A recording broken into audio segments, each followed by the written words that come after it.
সবাই কেমন আছো? Happy Sunday. তো সানডে স্পেশাল একটি ব্লগ আজ নিয়ে আসলাম। ব্লগ বানানো, লং ভিডিও মানে করা অনেক অসুবিধে হয়, একদম টাইমই হয় না। তো ভাবি লং ভিডিও একটা করব, কিন্তু মানে সময় হয়ে ওঠে না। তো আজকে ভাবছি একটা সানডে স্পেশাল একটা লং ভিডিও করতেই হবে। তো তাই জন্য আজকে একটা লং ভিডিও করছি। তো দেখো, তোমাদের সকালে খাবার দাবার তো হয়ে গেছে সবারই, আমারও হয়ে গেছে। সকালবেলা ভেবেছিলাম মর্নিংয়ের ব্রেকফাস্টের ক্লিপটা নেব, কিন্তু আর হলো না এটা নেওয়া। তো সকালে খাওয়া দাওয়া হয়ে গেছে। তো এখন দেখো দুপুরের আয়োজন। তো দুপুরে দেখো কি আয়োজন। তো বন্ধুরা দেখো, এখানে ভাত হয়ে গেছে, আমি ভাত করে নিয়েছি। আর এদিকে দেখো নিরামিষ তরকারি একটা বসিয়ে দিয়েছি, হয়ে গেছে। দেখো নিরামিষ তরকারিটা অ্যাকচুয়ালি বসিয়ে দিয়েছিলাম, হয়ে গেছিলো।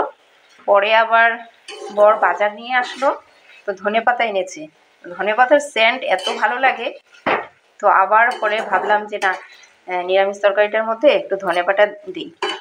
তো ধনেপাতা দিয়ে এখন আবার একটু মানে বসিয়েছি আর কি। তো এই দেখো নিরামিষ সবজিটাও হয়ে গেছে, হয়ে যাবে। তারপর আমি সবজিগুলি সব গুছিয়ে নিয়েছি, দেখাচ্ছি তারও সবজি কি কি আনা হয়েছে। তো এই দেখো সবজি, এখানে দেখো আছে কোয়াশ, বেগুন, ফুলকপি, পটল, ঝিঙ্গা, টমেটো। এদিকে আছে দেখো শিম, আর এদিকে ধনেপাতাগুলো দেখো একদম সবুজ, কি ভালো লাগছে।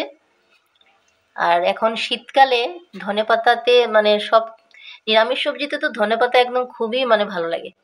তো আমি নিরামিষ সবজিটা বানিয়ে নিয়েছিলাম, পরে আবার বর বাজার নিয়ে আসলো, তো ধনেপাতা এনেছে, তো ভাবলাম যে একটু ধনেপাতা দিয়ে দিই, তো আবার পরে দিলাম ধনেপাতা।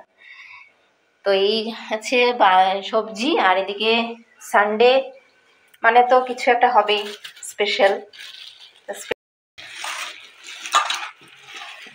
দেখো বন্ধুরা, এই যে মাংস। তো আমার ভাত তো হয়ে গেছে, নিরামিষ সবজিও হয়ে গেছে, এখন শুধু মাংসটাও করব, তারপর আমার রান্না কমপ্লিট হয়ে যাবে। আর মাংসেরও আমি আলু পেঁয়াজ টেয়াজ সব রেডি করে রেখে দিয়েছি।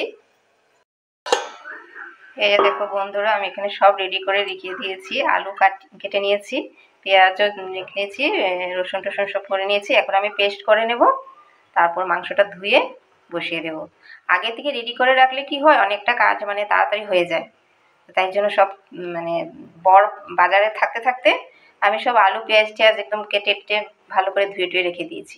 এখন ডাইরেক্ট বসিয়ে দেব। তো বন্ধুরা দেখো, আমি এদিকে আলুগুলো ভাজা বসিয়ে দিয়েছি, আলুটা ব্রাউন করে ভেজে নেব। তারপর আমি মাংসটাও মেরিনেট করে নেব, সব মশলাও হয়ে গেছে করা।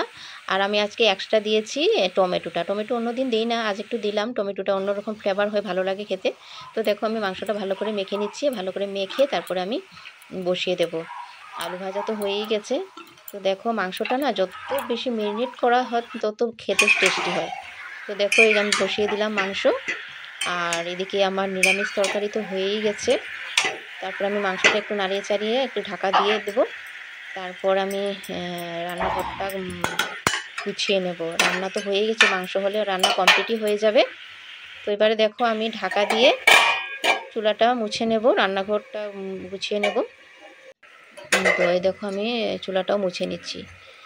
আর এখন যেহেতু শীতকাল, ঝটপট কাজ না করলে একবারে মানে অনেক দেরি হয়ে যায়। আবার এদিকে রান্নাও হচ্ছে। তো মাংস তো হয়েই গেছে, নিরামিষ তরকারি হয়ে গেছে। তো দেখো মাংস রেডি, নিরামিষ তরকারিও রেডি, আমার রান্না কমপ্লিট। তো এই ছিল আজকের একটা ছোটোখাটো ভিডিও, লং ভিডিও। তো ভালো লাগলে অবশ্যই লাইক কমেন্ট শেয়ার করতে ভুলো না বন্ধুরা। টাটা, আজকের জন্য বাই। এই দেখো আমার আজকে সানডে রান্না।